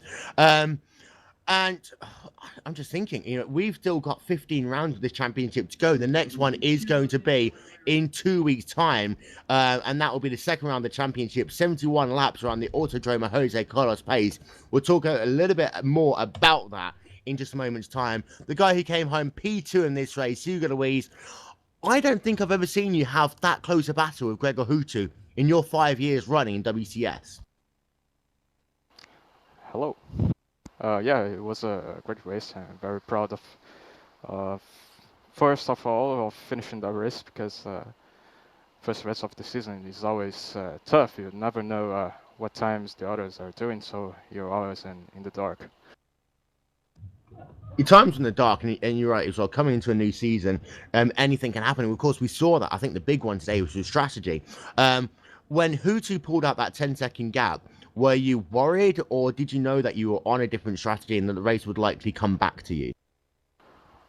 Well, when I saw that Gregor was so fast, I tried to keep focus and try to do my best, because the chance of him being on a different strategy than being so faster than his teammate was way bigger than. I was hoping him to be pitting before me, so I could try to try a leapfrog or something. And so I think he stopped in the middle of the race, so I could try to do some fast laps and try to leapfrog him, but it wasn't good enough to try that, since he came in front of me. And a lap or two after my pit stop, I had a slow down penalty on Via Rouge for pushing too much, and also because of the DTR. Car was a bit understeery, but yeah, I tried to do my best and try to get the lead, but the fight was pretty good. Gregor was defending the lead very well, so yeah, very good result for today. Good result, but those two key moments in the race in that second half for me came, of course, the one working for Air Rouge when he got all four wheels, had to take the slow down penalty, and then the one with just a couple of laps to go down at the bus stop chicane. Had you not made that one down at Air Rouge, do you think that you could have got victory, or do you think it would have been the same outcome? For sure, could have more chance to try to get the race lead. When I had the slowdown penalty, I just thought, well, I think I pushed too much. So, but not that bad, because I could be off the DTR, so I could push a little more and try to get him back. But for sure, if I didn't have that penalty, for sure I would have more chances. But the race was like that, and we can't change anything. Well, congratulations, P2. You can't, after that race, I'll tell you what, P2, you still can't complain too much. But also, what a great drive as well. And of course, next time out, we're going to your home track, Interlagos, for the first time this season. And it's a track that I know that you've always enjoyed racing at. You looking forward to that? Yeah, last race we had in Interlagos, I was looking forward to the win. Unfortunately, I had an accident with Atse. But I'm very sure to, well, first of all, I want to have fun. Then we can see if we can get such a good or better result. It was a very, I am very happy to start the season like that. Well done. P2 there for Hugo Louise in this race. And next up, we'll talk to Ollie Picala in just a moment's time. But Nick, you say Ollie Picala, really our driver of the race. Phenomenal drive. Take it away with him. Yeah, absolutely. For me, Ollie Picala was driver of the race. I mean, I know we had those guys up front, which were absolutely phenomenal battling, and they really did a fantastic job. But Ollie is now with us in the booth, and Ollie Picala, that was a phenomenal drive from you. You must be thrilled with your result there. Yeah, thanks, guys. It was pretty good pace for me in the race, and only thing what I'm sad about is that I did 44.582 qualifying, but I hit the wall and got 0x in the first qualifying lap, so I would have been pole and could fight for the win. But yeah, I love the race here, and it's good to be first season in the WCS whole season. So I enjoyed a lot. Very fun to race. It was fantastic to watch you, and I tell you what, some of those moves that you pulled along the Kemmel Straight on the outside of Lecombe, talk us through some of them, because you did them with so much confidence and belief that the inside driver wouldn't make any moves as well, and you did it a couple of times, and they were really fantastic. Yeah, thanks. They were pretty basic moves. We practiced a little overtaking this week to the Kemmel Straight and to the Les Combes, and yeah, it's easier to go to the outside to overtake. Few times guy in the inside took so late break. Was it Tommy or who ran out and would have wrecked me, so I lifted off. But yeah, basically just hold your line and give just enough space for other guys to go in the inside, and they need to lift, and I can go on the throttle all the time. So it's pretty good overtaking place for me. I like it. And how about going forwards now after this first round, which was phenomenal for you? What are your season ambitions now? What's your aim for the season? I've set my aim like a few months ago when we were in the Pro Series, that in the first WCS season I will aim for the podium in the whole season, and maybe in the 2015 win the World Championship. But I think now it's not even impossible to win the championship this year, so I'm looking forward to the next few races. It will show us where we are going to with the championship. Well, you certainly were not far off today, and to be only a mere seconds behind the race leader as well, and even less seconds behind getting a potential podium, I think you're in for a very promising and a great potential for the season. And I think, Will, going forwards, this is a guy we've got to watch out for. Yeah, and we just had our statistician Chuck Johnson give us a stat. 2/1000ths of a second slower was his fastest lap of the race compared to Gregor Hutu. Phenomenal stuff there. So yeah, well done, Ollie Picala, in that Glacier Racing number 27 machine. Next up, we are going to talk to Jake Sturgis in the number 4 car. Jake, back to form at Spa. Top 5 finish. Not fully the race that you wanted, but still a top 5 is a good way of starting off yet another season in WCS competition. Yeah, definitely. This is by far my best first round of the season. Last year, got 9th at Spa after a really intense battle with Pablo Lopez. And the year before that, I hit the wall. So this is a much better start for the season, and it's very promising. My pace is a lot better this season, it seems. I've never finished that close to Gregor before, so we'll just keep working on the setup. Hopefully we'll get a little closer. I really want to thank V-Racing and Simroom for the support on NX Racing. Also, congrats to Isaac Price for 7th place on his first start. Yeah, we'll talk to Isaac in just a moment because he had a phenomenal drive as well. But your race itself, you started today in 5th position, you ended in 5th position, but there was a lot more to the race than that as far as you would go. At some points you were running by yourself, and other times, it was pretty close to traffic. I think you had that great battle with Picalo at one point, with Patella at one point over the course of the race, and the race seemed to fall away from you a bit and then come back. And I mean, how difficult is it to survive 44 laps of Spa when the car changes so much over the course of a fuel run, where the tyres and the grip and the fuel and the lap times completely change from one lap to the next? Oh, it's very difficult. You got to think about every corner. You got to downshift, right? If you downshift too soon, you might spin out. If you give a little bit too much throttle, you'll spin out in like half the turns. And the low-speed turns are real tough using first gear. So you're battling the car just as much as you're battling all the other drivers every lap. That first lap was pretty crazy there. I probably could have took him 3 wide, but I definitely wouldn't have finished the race if I did that. So I kept it safe, backed off. Fortunately, I had a teammate there behind me, Isaac. He gave room, and I think Alexi braked a little too late and spun. Fortunately, didn't really take Isaac or me with him, but that was an intense first lap, and I could tell Ollie was fast. I saw him catching Isaac. Isaac let him go, and then we pitted all together. And I didn't take tires, so I was pretty quick the first lap, but after that, I didn't really have much grip in the low speed corners, and I made a little mistake out of turn one. I just let Ollie go. He was flying. And I noticed he was actually catching Gregor. I think he had the fastest lap, so you guys got to keep an eye on him this year. He's close, 2/1000ths of a second slower than Hutu, but we were just saying phenomenal speed there by Picardo in that number 27 Glacier racing car. But a good job for yourself as well. I say after the ups and downs of last season, great to see you back on form in the WCS. And of course, next time out, we head over to Interlagos. So we'll talk to you in that for 2 weeks' time. But you looking forward to Interlagos?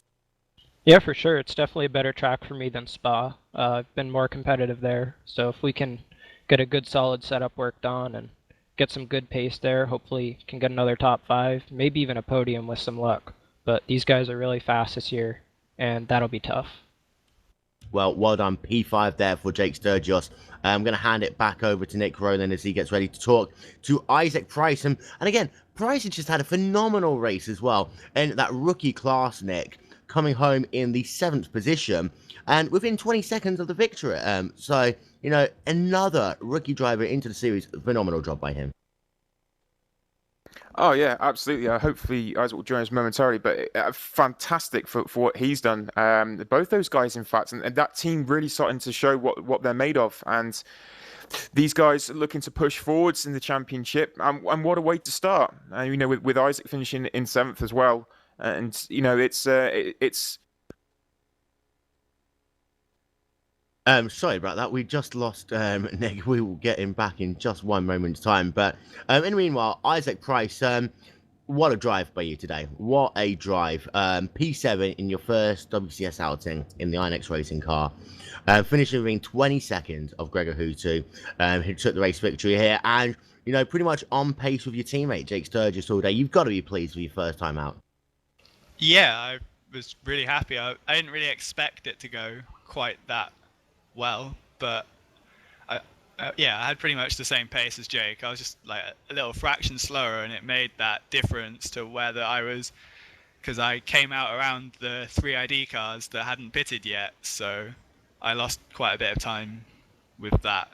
That was pretty much the only thing that went wrong from my race. Yeah, Isaac, it was a fantastic race from yourself. There was a lot of battling going on throughout the field, but I mean, in terms of how you performed today and your teammate, how are you feeling like sort of going forwards now? It's a really promising start for you guys. Yeah, I felt like during Pro Series it was kind of weird how we were so far off the fastest guys out there, and it was kind of good to see that now that we've got the whole team working together, we're not quite as far off, and it was quite surprising as well to see how competitive the guys that were at the top of Pro Series were compared to like Gregor and Hugo. I mean, Ollie probably had the best race pace out there today if he just didn't get the quali lap together, so it should be a really exciting season. Certainly did have a great pace all throughout the race, and some of the overtakes were pretty sensational as well.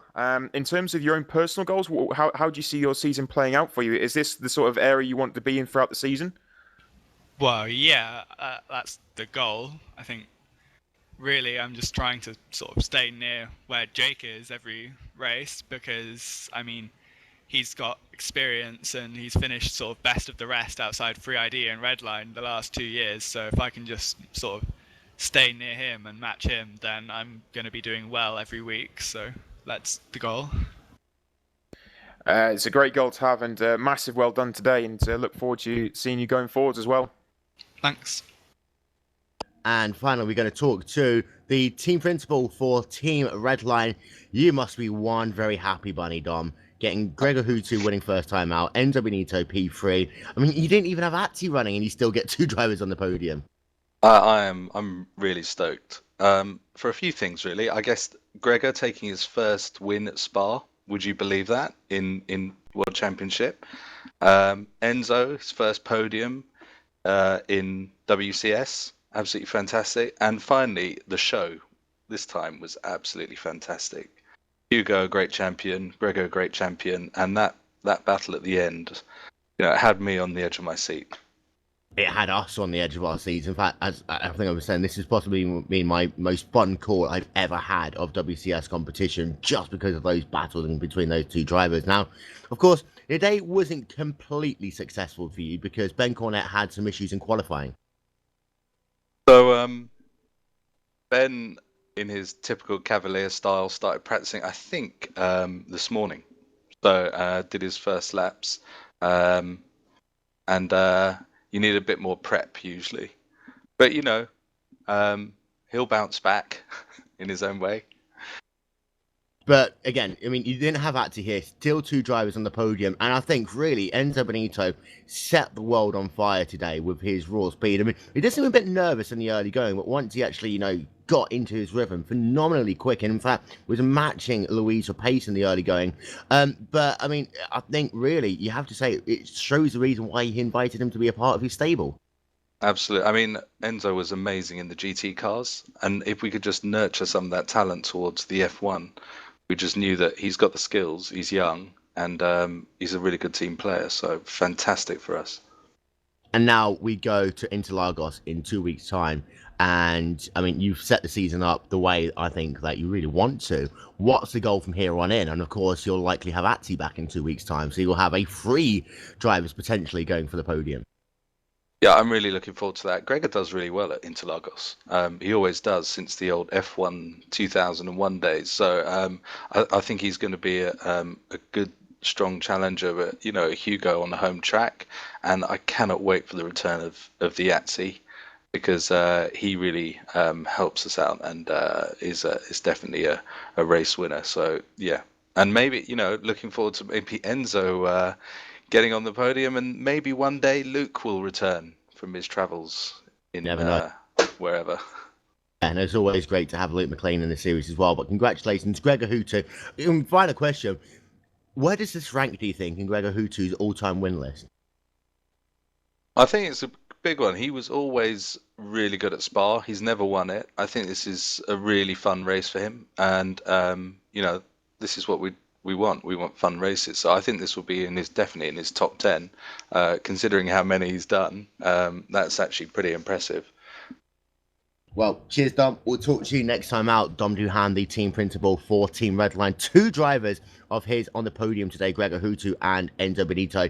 Unfortunately, Atty Kirchhoff couldn't join us today. We talked about it earlier on the RaceBots WCS Spotlight podcast about how he is getting himself going in German Formula 3, doing a lot of work trying to secure some drives over there right now. So, Atty, I know you're probably watching. We'll hopefully see you in 2 weeks' time at Interlagos. But Nick, final thoughts on this. What a race. It was unbelievable. If there's anyone late joining, watch the entire race. There was battling throughout. It was fantastic to watch today, and to have that sort of racing straight away at the start of the season. Let's just hope that the teams and the drivers can keep up the entire year, because if we get that every single race, then my word, this will probably be one of the best championships on history. Right, quickest lap of the race from our statistician Chuck Johnson. Martin Kroenke, fastest lap, 1 minute 44.915. 4 lead changes, and the overall strength of field was 5,509. And that ends our coverage of the first round of the 2014 iRacing.com World Championship Grand Prix Series. It was a race of two halves. The first half was all about Gregor Hutu building up that lead, but no one realised that he was going to come onto pit road so early, and that really opened this race wide open. Hugo Louise and Gregor Hutu battled tooth and nail for a good 10 laps towards the end of the race in some of the best racing that we've ever seen in the WCS. Now, the next round of the Peak Antifreeze NASCAR Series on iRacing will be at Las Vegas Motor Speedway on March 11th. Start time for that will be 9 p.m. Eastern. And also, we'll be back in 2 weeks' time for the second round of the iRacing.com World Championship Grand Prix Series at the famous Interlagos Autodromo Jose Carlos Paz. 71 laps of racing, and that will be at 10 Eastern, 2 p.m. GMT, here live on PSR TV and iRacing Live.